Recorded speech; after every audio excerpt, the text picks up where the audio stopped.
Saluda a la iglesia de los hermanos allá en Temuco y también hermanos de otras latitudes. Saludamos a todos en el nombre del Señor. Estamos siguiendo un estudio en el libro de Lucas, para lo cual vamos a leer en el capítulo 2 de Lucas. Vamos a comenzar la lectura en el versículo 25. En algunas Biblias, en la página 938. Lucas 2, versículo 25.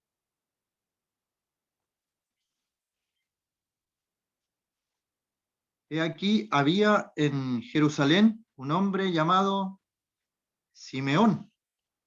Consideramos en oportunidades pasadas que es importante nuestro nombre, que Dios tiene cuidado de cada una de las personas que habita este mundo y se preocupa de cada uno de nosotros y nos tiene en consideración, sabe nuestro nombre, y aquí sabía el nombre de Simeón, sabía su ciudad, Jerusalén, y sabía que era un hombre justo y piadoso, y también esperaba la consolación de Israel. Así que Dios lo sabe todo, está en control de todo.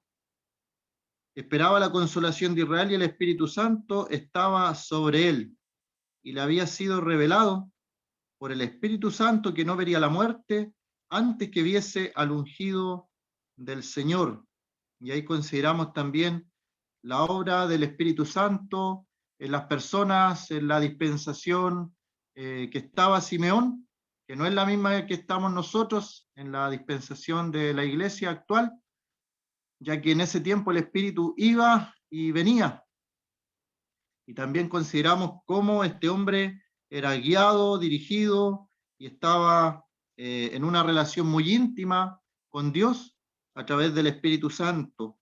Dice el versículo 26, le había sido revelado por el Espíritu Santo que no vería la muerte antes que viese al ungido del Señor, y movido por el Espíritu vino al templo, y cuando los padres del niño Jesús lo trajeron al templo para hacer por él conforme al rito de la ley, él le tomó en sus brazos y bendijo a Dios diciendo: ahora, Señor, despides a tu siervo en paz conforme a tu palabra, porque han visto mis ojos tu salvación, la cual has preparado en presencia de todos los pueblos, luz para revelación a los gentiles y gloria de tu pueblo Israel. Y consideramos todas las palabras que dijo Simeón acerca del niño Jesús.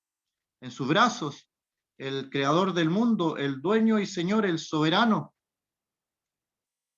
Como dice Pablo, indiscutiblemente grande es el misterio de la piedad, fue manifestado en carne. Y realmente es un misterio que nuestro creador, el Dios soberano, el eterno Dios, haya en algún momento de la historia tomado forma humana. Y Gálatas 4:4 dice que cuando vino el cumplimiento del tiempo, nació el Señor, nacido de mujer, nacido bajo la ley. El Señor nació y está como un niño en los brazos de un hombre que era justo y piadoso, temeroso del Señor, guiado por el Espíritu Santo, había ido al templo. Dios le había comunicado también acerca de su muerte. A este nivel llegaba la comunión de este hombre con Dios, que sabía el momento de su muerte. Así como Pablo también lo vemos cuando dice: el tiempo de mi partida está cerca. Supe yo acá en nuestra ciudad de una señora que hizo llamar a sus hijos e hizo muchos arreglos en la familia porque ella sabía que iba a partir pronto. Es el único caso cercano que conozco de algo así, de que una persona siente que va a partir luego, obviamente una creyente, y estaba preparando para el momento de su partida sin tristeza, sin ninguna congoja. Ella estaba arreglando las cosas que veía algunas cosas pendientes con sus familiares para partir a estar en la presencia de nuestro Señor, en la residencia eterna, porque lo que estamos aquí en este mundo es un paso solamente, como la flor del campo, como la neblina, y a veces nos preocupamos tanto de este mundo, de esta vida, y son a lo máximo 70, 80 años, como dice el Salmo, pero lo verdaderamente eterno es lo que viene después de la muerte. Lo que viene después de la muerte, eso es lo real. Más real que lo que nosotros pensamos, lo que estamos viviendo aquí. A veces muchas preocupaciones, angustias que pasamos, que tenemos que padecer, son terrenales. Si tuviéramos esa conciencia de que todas las aflicciones que pasamos en este mundo son pasajeras y no son comparables con la gloria que nosotros va a manifestarse cuando el Señor venga o cuando partamos de este mundo y le veremos a Él cara a cara. Versículo 33. José y María, aquí se le menciona como su madre, y José y su madre estaban maravillados de todo lo que se decía de él. Y los bendijo Simeón y dijo a su madre María: he aquí, este está puesto para caída y levantamiento de muchos en Israel, y para señal que será contradicha, y una espada traspasará tu misma alma, para que sean revelados los pensamientos de muchos corazones. Estaba también allí Ana, profetisa, hija de Fanuel, de la tribu de Aser, de edad muy avanzada, pues había vivido con su marido 7 años desde su virginidad, y era viuda hacía 84 años, y no se apartaba del templo, sirviendo de noche y de día con ayunos y oraciones. Esta, presentándose en la misma hora, daba gracias a Dios y hablaba del niño a todos los que esperaban la redención en Jerusalén. Ahí está el contexto, es que había un remanente. No era todo el mundo que se había desviado de las cosas de Dios. Siempre a lo largo de toda la historia de la humanidad, Dios se reserva un remanente, personas que a pesar de cómo esté el mundo, nadan contra la corriente. Aunque la mayoría diga cosas contrarias a Dios, hay siempre un remanente que permanece firme, a pesar de las consecuencias, a pesar de incluso perder amistades por causa del Señor, por causa de la palabra de Dios. Y es nuestra tarea permanecer firmes, hermanos, en este tiempo sobre todo. Vienen tiempos difíciles o estamos en tiempos difíciles, en algunas ciudades más que otras, pero uno ve el pecado, ya no hay vergüenza públicamente, se ve el pecado abiertamente. Hace 10, 15 años atrás, la gente tenía vergüenza, aunque no fuera creyente, había vergüenza de revelar algunos pecados, pecados de inmoralidad u otros pecados, pero en el día de hoy se sale a la calle con banderas mostrando que en realidad son pecadores y que les gusta el pecado y luchan para que se legalice toda clase de pecados en ese sentido.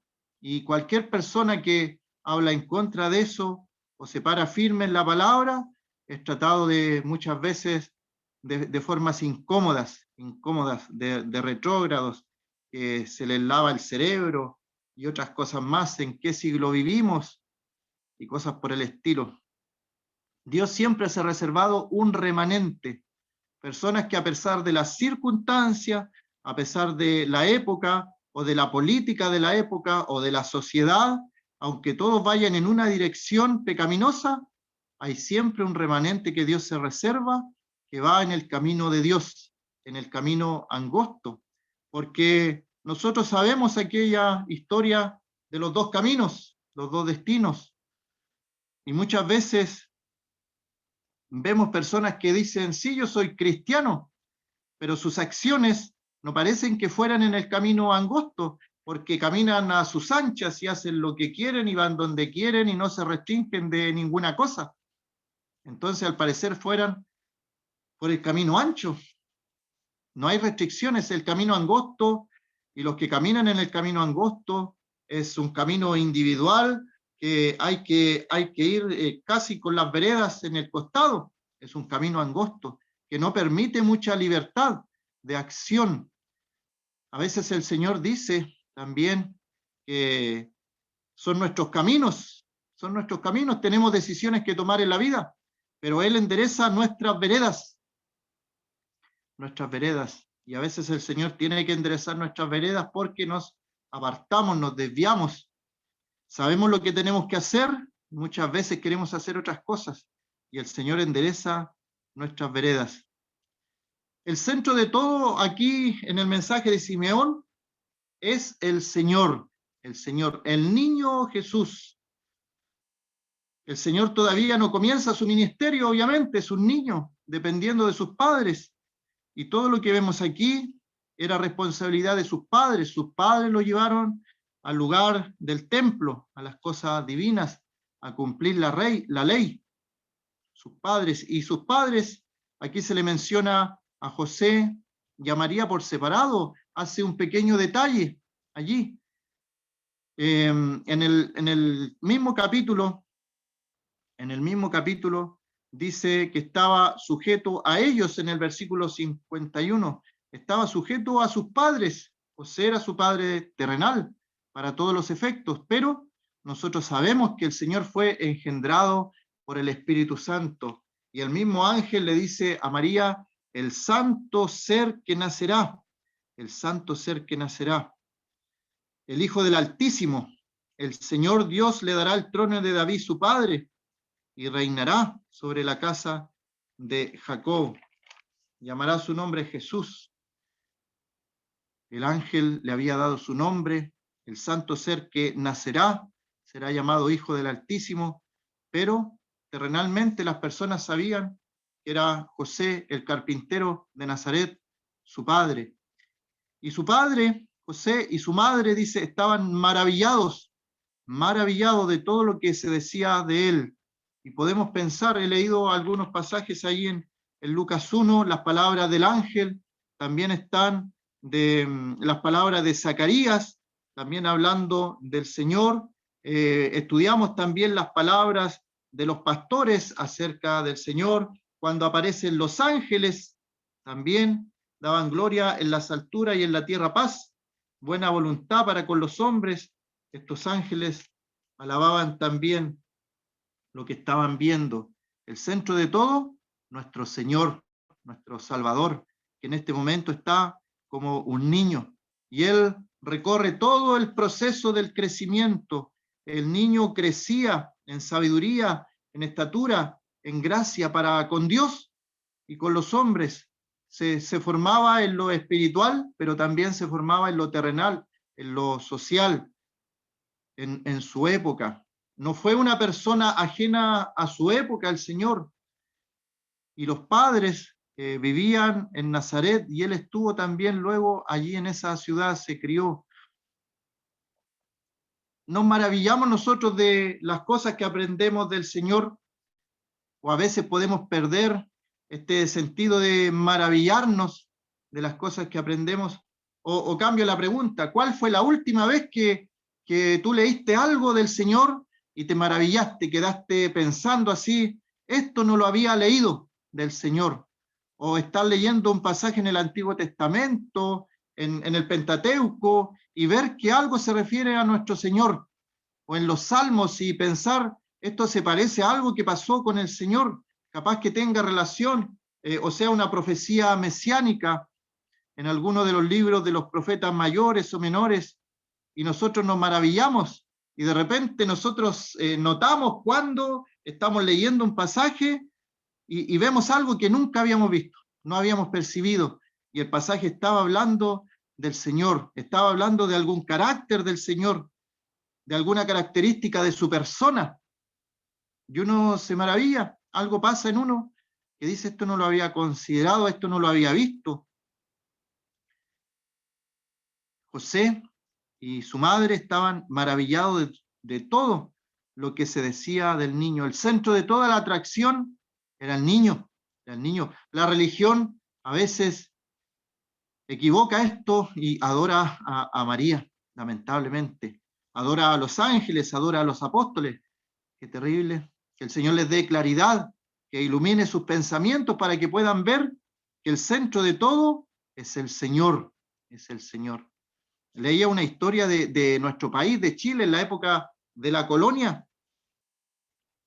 Un hombre va a misa, en ese tiempo solamente estaba la religión católica, y sale de la misa y él algo había escuchado de un extranjero y dice, de todo lo que escuché, me quedo solo con lo que se habló de Jesús, lo demás no me importa. Y alguien lo escuchó, lo denunció y fue llevado a la plaza pública en Santiago, en la época de la colonia, y se le dieron latigazos delante de mucha gente para que aprendiera el poder que había en ese tiempo. Pero lo que me llamó la atención es que esa persona, con su ignorancia tal vez, pero él entendió que el centro de todo el evangelio y de lo que era lo espiritualmente importante era el Señor Jesucristo, el Señor. Creced en el conocimiento y en la gracia de nuestro Señor Jesucristo, dice el apóstol Pedro en una de sus cartas. Estamos creciendo en el conocimiento, en la gracia del Señor Jesucristo. Sabemos más cosas del Señor en este año que pasó. Hemos visto más de su vida, de sus obras, de sus acciones, de todo el proceso que Él estuvo en este mundo que pasó, de sus enseñanzas, de sus milagros. ¿Sabemos más cosas que el año pasado? Y esta no es una competencia de comparaciones, porque algunos hermanos que llevan años podrían jactarse que saben más que otros hermanos que van recién comenzando. Pero la idea es competir con uno mismo. ¿Sé yo más del Señor que lo que sabía el mes pasado, el año pasado? ¿Voy avanzando en este conocimiento? ¿Estoy siendo maravillado con lo que la Biblia me dice del Señor, de su obra, de sus milagros, de sus enseñanzas, de su carácter, de su santidad, de la hermosura de su santidad? Leíamos el otro día en un salmo. ¿Nos estamos maravillando en su persona? José y María se maravillaban de todo lo que se decía de él, y estamos hablando de un niño todavía, todo lo que se decía de él, cuánto más después, cuando las personas iban y quedaban maravillados. Jamás hombre alguno ha hablado como este hombre. Lo dejaba a todos callados cuando le preguntaban para tratar de pillar, de sorprenderlo, y no lo podían hacer. Me acuerdo del caso de la moneda, cuando le hablan es lícito pagar impuestos o no pagar impuestos, y él, mostradme la moneda, ¿de quién? En la imagen de César. Nuestras monedas en el día de hoy llevan la imagen de nuestro Estado, de nuestro país, y el Señor sabiamente hasta el día de hoy puede permanecer esa enseñanza. Es de César, bueno, dad a César lo que es de César y a Dios lo que es de Dios. Y se maravillaban, no podían sorprenderlo al Señor, se maravillaban cuando Él salva la vida allí a una mujer que había caído en adulterio. Querían ver si Él se saltaba la ley o cumplía la ley diciendo que apedrearan a una mujer. Y no la apedrearon, y tampoco Él saltó la ley, Él vino a cumplir toda la ley. El que esté libre de pecados, que lance la primera piedra. Y comenzaron a irse todos, desde los más ancianos hasta los más jóvenes, y ninguno lanzó la piedra. Se maravillaba la gente. Aquí está José y María maravillados de lo que se está diciendo ahora, cuando está recién como un niño, como un niño. Y sigue Simeón diciendo que los bendijo, dijo cosas buenas a José, a María, y aquí le da un mensaje también a María, la madre del Señor, y ese es el concepto que vimos en su oportunidad, que no hay que irse a los extremos, como caen algunos en la veneración dicen que es adoración a María, pero tampoco hay que irse al otro extremo como que fuera alguien así nada más, porque hemos leído que ella había encontrado gracia a los ojos de nuestro Señor, una mujer ejemplar, como creyente, como cristiana, una creyente, que en el libro de los Hechos la vemos allí también en reuniones de oración, una mujer de fe también, y hasta el último momento acompañó al Señor, incluso una de las pocas que estaba allí a los pies de la cruz de nuestro Señor, como dice Juan. Creyó al mensaje del ángel, creyó algo imposible. Al contrario de Zacarías, nos recordamos que fueron distintas sus respuestas, porque María preguntó cómo sería esto, pero su pregunta fue hacia la fe. Quería saber cómo iba a ser. Creo que va a ser así, pero quiero saber cómo, porque no conozco varón. Y el ángel le contestó, dijo a su madre María, Simeón le da un mensaje a ella. He aquí refiriéndose al Señor, está puesto para caída y para levantamiento de muchos en Israel, y para señal que será contradicha. Y la vida del Señor fue así. Algunos para levantamientos, otros para caída. Y como mencionamos la crucifixión, en la misma cruz, habían dos ladrones, tenían la misma vida, una vida parecida, pero uno fue levantado con el Señor en la fe.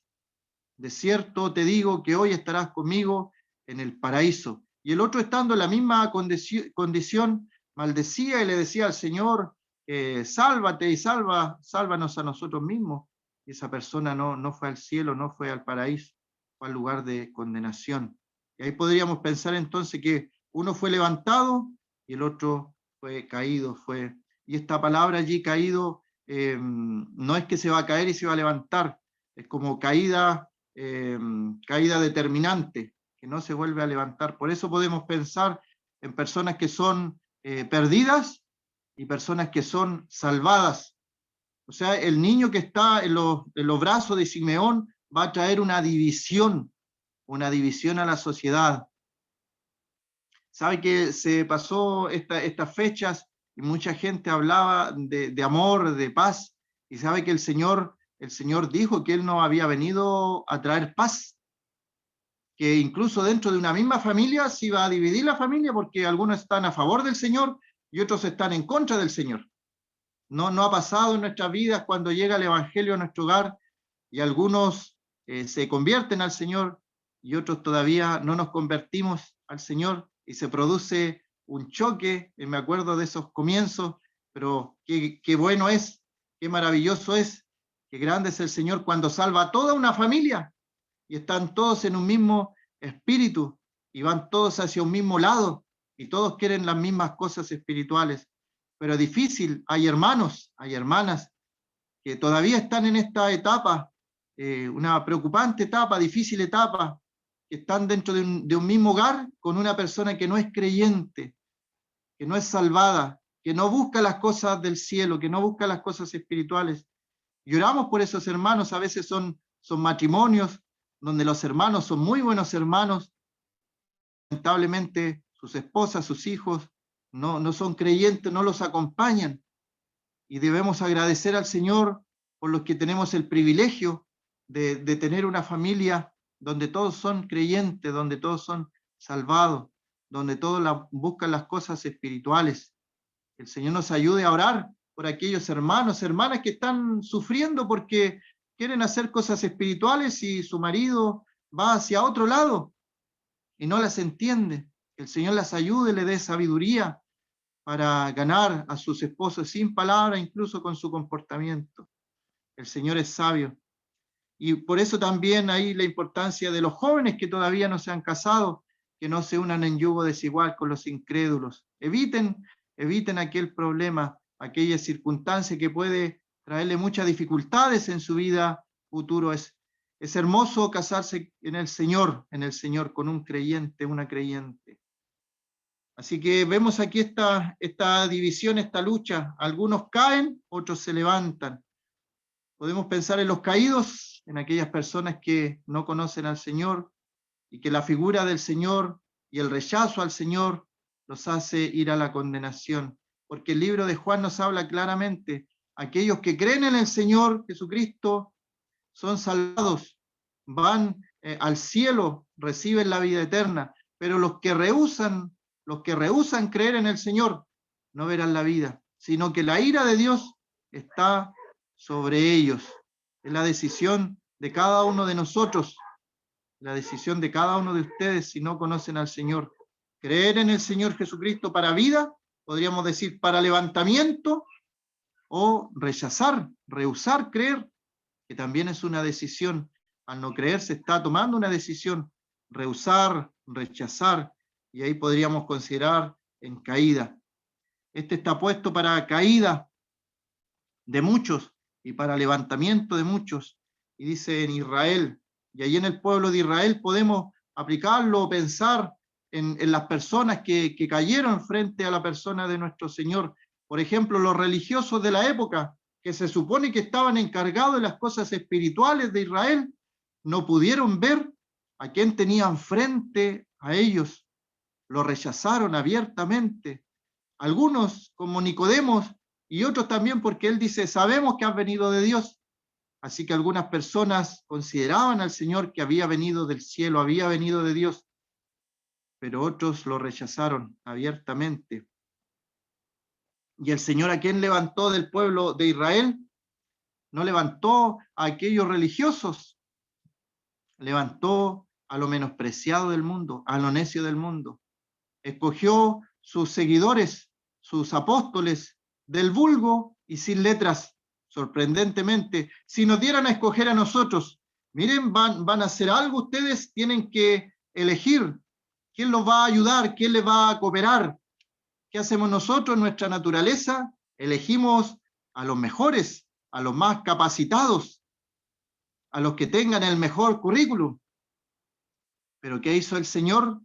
El Señor tomó personas imperfectas que no estaban capacitadas para nada en los asuntos espirituales y en 3 años las transformó de tal forma que la gente religiosa de la época que estaba años estudiando las escrituras se sorprendían, se asombraban y decían, ¿de dónde tienen estas personas este conocimiento, esta sabiduría, si son hombres del vulgo, sin letra, en forma despectiva, refiriéndose a Juan, a Pedro, que eran pescadores, eran de un oficio?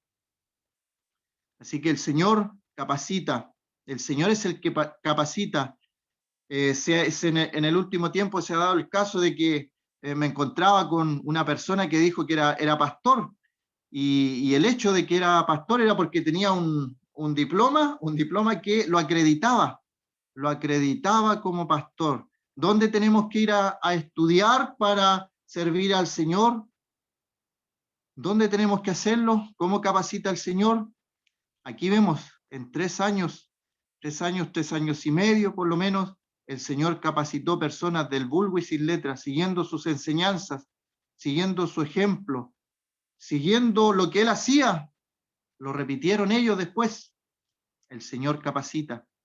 El Señor toma gente imperfecta para hacer su obra, gente dispuesta.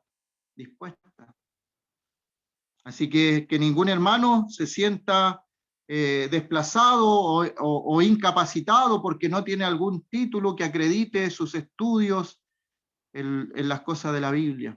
Es bueno estudiar, a mí me gusta estudiar también, pero que alguien diga usted no puede hacer nada porque no tiene ningún título en Biblia o en Escritura, qué terrible sería que fuera así el proceder. El Señor es el que capacita.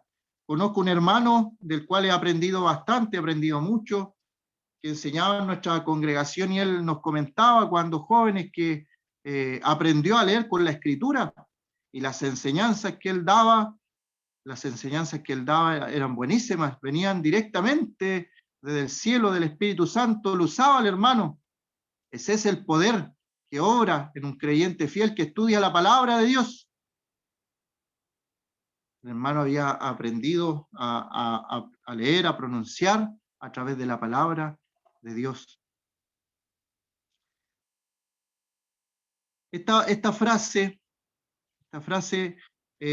no la entendía muy bien, la busqué en un libro y hay una explicación, dice, y para señal que será contradicha. El Señor lo presenta allí, este hermano que leía decía que pensáramos en el Señor como una señal viva, pero esta señal iba a ser contradicha. Las personas iban a tratar de atacarlo. Y leía un pasaje en Lamentaciones respecto de Jeremías que me hacía mucho sentido, que Jeremías se siente él como una persona que está en una muralla y todas las saetas, las flechas, las saetas son las flechas, vienen sobre él. Y los arcos de los guerreros se preparan solamente para atacar a Jeremías. Y él lo escribe en una de sus lamentaciones en el capítulo 3, Lamentaciones capítulo 3. Todas las saetas, todas las flechas caían sobre él. Y este es el sentido también de esta señal que será contradicha. Las personas iban a atacar al Señor, iban a contradecir lo que él venía a representar, venía a hacer, venía a declarar a este mundo. Y el versículo 35, todavía estamos en un mensaje personal a María, y Simeón va a hacerle pensar, meditar lo difícil. María tenía una importante labor, la madre del Señor. Y dice, y una espada traspasará tu misma alma, tu misma alma. Algunos piensan en los sucesos que sucedieron allí en la cruz. El libro de Juan, el capítulo 19, versículo 25, dice, estaban junto a la cruz de Jesús, su madre y la hermana de su madre, María, mujer de Cleofas, y María Magdalena. Cuando vio Jesús a su madre y al discípulo a quien amaba, que estaba presente, dijo a su madre, mujer, he ahí tu hijo. Después dijo al discípulo, he ahí tu madre. Y desde aquella hora el discípulo la recibió en su casa. El verso o la frase allí, estaban junto a la cruz de Jesús, su madre. Durante toda la vida, el ministerio del Señor tuvo un rechazo, el Señor, por parte del pueblo, de los fariseos, de los escribas. Pero en este momento de la crucifixión, algunos piensan que se está refiriendo a esto, la espada que iba a traspasar su misma alma. Era su hijo, lo había tenido en su vientre 9 meses, había estado en sus brazos. Hay una conexión especial que la Biblia también lo dice entre una mamá y un hijo. Y el momento de la cruz era una tortura y María estaba allí a los pies de la cruz. Una espada traspasará tu misma alma. Podemos pensar en el sufrimiento, el dolor de María como mamá en lo terrenal, Y el Señor está sufriendo allí en la cruz y podemos pensar en que Él es el que está sufriendo. Él es que está allí en la cruz, pero no piensa en sí mismo. Eso es interesante. El Señor, hasta en esos pequeños detalles, Él lo dio todo por nosotros, lo dio todo por el mundo. Murió en la cruz del Calvario por nosotros, no pensó en sí mismo, se dio por entero por otras personas, y en ese detalle, en las últimas horas, Él preocupado no de Él, sino de quien había sido su madre en este mundo, diciéndole a Juan o encargándole a Juan a María. He ahí tu madre. Desde aquella hora el discípulo la recibió en su casa. En ese tiempo las viudas no tenían un buen pasar, y el Señor se preocupa de ese detalle. Hasta en esos detalles el Señor, su carácter, sus pensamientos, siempre pensando en en el prójimo, en el otro. Tan diferente a nosotros como seres humanos, nuestro carácter individualista, pensando primero en nosotros, luego en los demás. El Señor es un ejemplo vivo. Y luego dice el 35, para que sean revelados los pensamientos de muchos corazones. Y el libro de Juan también nos enseña que el Señor no tenía necesidad de que nadie le dijera lo que había en el corazón del hombre, porque Él lo sabía. Conocía los pensamientos de cada uno de los que lo atacaban, de los religiosos que lo atacaban, que le hacían preguntas capciosas para sorprenderle en algo. Él sabía los pensamientos que había en cada uno de ellos. Y sabe que el Señor en el día de hoy es el mismo, ayer, hoy y por los siglos. Así que en el día de hoy también sabe los pensamientos nuestros. Podemos engañar a las personas, a los hermanos, podemos engañar a varias gente, pero el Señor sabe el pensamiento nuestro, sabe la intención del corazón de nosotros. En estas fechas que pasaron, hubieron personas, no sé con certeza si son creyentes, si son cristianos, pero hicieron cosas buenas por el prójimo. Pero la intención que había en su corazón no estaba en hacer lo bueno por el prójimo, sino en que las demás personas vieran que ellos estaban haciendo algo bueno por el prójimo. Y el Señor dejó una enseñanza clarísima, sencilla, básica, que cuando hagamos alguna ayuda, que no sepa nuestra mano izquierda lo que hace la derecha. A ese punto, de que se nos olvide incluso si hubo ayuda o no hubo ayuda. Tanta enseñanza en ese sentido. Y el Señor dice que conoce los corazones nuestros, conoce los pensamientos también nuestros, y sabe que hay una palabra de esperanza que en mi caso, en mi vida, hace años me sirvió bastante.